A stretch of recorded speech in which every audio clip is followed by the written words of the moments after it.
জরুরি সংস্কার দ্রুত শেষ করে নির্বাচন দিতে অন্তর্বর্তী সরকারের প্রতি আহ্বান জানিয়েছেন বিএনপির সিনিয়র যুগ্ম মহাসচিব রুহুল কবির রিজভী। বলেছেন, স্বৈরাচার আওয়ামী লীগের পুনরুত্থান ঘটলে পরিস্থিতি আরও জটিল হবে।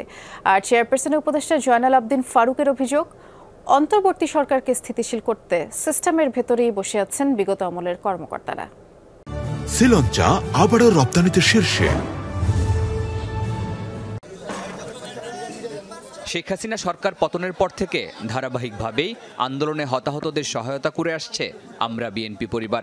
সকালে মিরপুরে গিয়ে কোটা সংস্কার আন্দোলনে শহীদ তাহমিদ ও মাসুদ রানার পরিবারের খোঁজ খবর নেন বিএনপির সিনিয়র যুগ্ম মহাসচিব রুহুল কবির রিজভী। সান্ত্বনা দেওয়ার পাশাপাশি দুই পরিবারকে আর্থিক সহায়তা দেন তিনি। শহীদ হয়েছেন, আহত হয়েছেন, যাদের চোখ অন্ধ হয়ে গেছে, তাদের জন্যই এটা আমাদের চেয়ারম্যান সাহেব করে দিয়েছেন আমরা বিএনপি পরিবার, সেটার পক্ষ থেকে আমরা আসছি। পরে রুহুল কবির রিজভী বলেন, দেশের বৃহত্তর স্বার্থেই দ্রুত সংস্কার কাজ শেষ করতে হবে, নিশ্চিত করতে হবে গণতন্ত্র।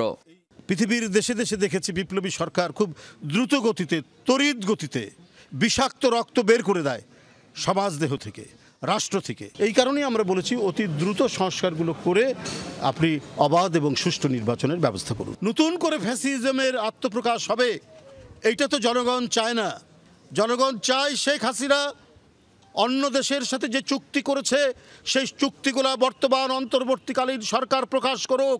দুপুরে জাতীয় প্রেস ক্লাবের সামনের অবস্থান কর্মসূচি থেকে শেখ হাসিনার সরকারের আমলে নিয়োগ পাওয়া বিতর্কিত আমলাদের অপসারণের দাবি তোলেন বিএনপি চেয়ারপারসনের এই উপদেষ্টা।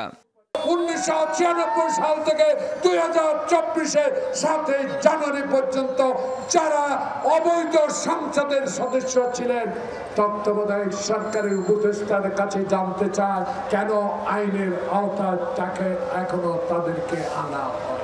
পতিত সরকারের দোসররা এরই মধ্যে গার্মেন্টস শিল্প সহ নানা কিছু ধ্বংসের পায়তারা করছে বলেও অভিযোগ করেন তিনি। তারা আবার নতুন করে চাঙ্গা হচ্ছে। শরীফুল ইসলাম খান, যমুনা নিউজ, ঢাকা।